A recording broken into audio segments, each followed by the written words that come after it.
नमस्कार दोस्तों। साल 2026 में वसंत पंचमी यानी सरस्वती पूजा का त्योहार हमें कब मनाना है? पूजा का शुभ मुहूर्त क्या रहेगा? बच्चों से इस दिन हमें कौन-कौन से कार्य करवाने चाहिए? मूर्ति हमें कब खरीदनी चाहिए? किस तरह से हमें सरस्वती पूजा करनी चाहिए? किन चीज़ों का भोग लगाना चाहिए? ये सभी जानकारी आपको इस वीडियो में मिलेगी, तो वीडियो को अंत तक अवश्य देखें। फ्रेंड्स, माघ महीने के शुक्ल पक्ष की पंचमी तिथि को वसंत पंचमी मनाई जाती है।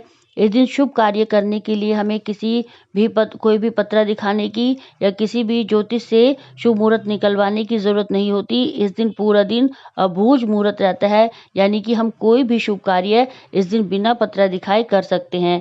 जैसे अगर हमें सगाई करनी है, मुंडन करना है, गृह प्रवेश करना है, व्यापार या दुकान का शुभारंभ करना है, कोई गाड़ी खरीदनी है या नया वाहन खरीदना है, तो इस दिन हम कर सकते हैं।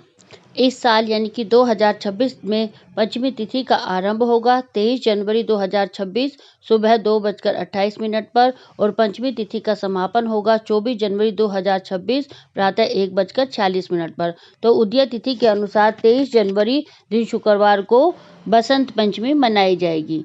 मूर्ति हमें एक दिन पहले ही लेकर आनी है। मूर्ति हम जब सरस्वती माता की लेकर आए तो हमें इस बात का ध्यान रखना है कि मूर्ति बैठी हुई अवस्था में होनी चाहिए।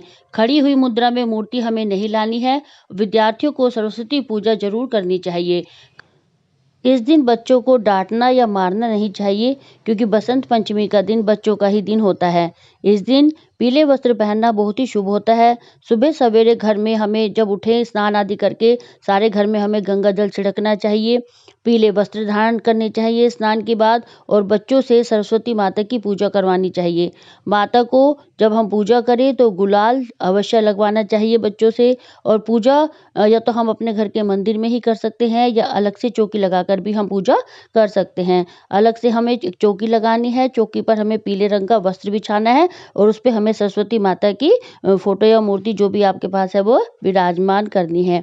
माता को पीले रंग के फूल चढ़ाइए, लाल कनेर का फूल भी आप चढ़ा सकते हैं, माता को बहुत प्रिय होता है।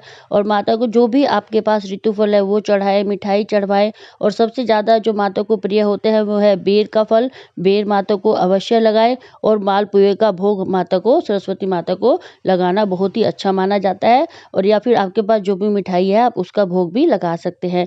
प्रेम पूर्वक पूजा करें, आरती करें और अपनी किताबें और कॉपियाँ और पेन बच्चों को ज़रूर से जहाँ पर हम सरस्वती माता की पूजा करते हैं, चौकी लगाते हैं, वहाँ पर रखनी चाहिए। और सरस्वती माता से अपने उज्जवल भविष्य, बुद्धि और विद्या के लिए हमें प्रार्थना करनी चाहिए। संगीत से जुड़े लोगों को और विद्यार्थियों को इस दिन सरस्वती माता की पूजा जरूर से करनी चाहिए।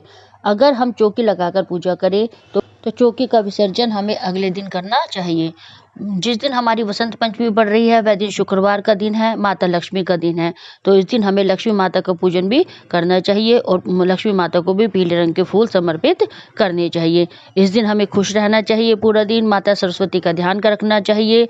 और बच्चों से भी हमें पढ़ने के लिए बच्चों को फोर्स नहीं करना चाहिए। और अगर आपका कुछ एग्ज़ाम वगैरह है और पढ़ना बहुत ज़रूरी है तो आपको अपनी जो भी आपका पेपर है या जिस सब्जेक्ट का भी, वो किताब आपको माता सरस्वती के सामने समर्पित करनी चाहिए और हाथ जोड़कर उनसे प्रार्थना करनी चाहिए, विद्या का वरदान मांगना चाहिए और माता से प्रार्थना कर आप जो है वो पढ़ सकते हैं। तो विद्यार्थियों को इस दिन इन चीज़ों का ध्यान जरूर से रखना चाहिए।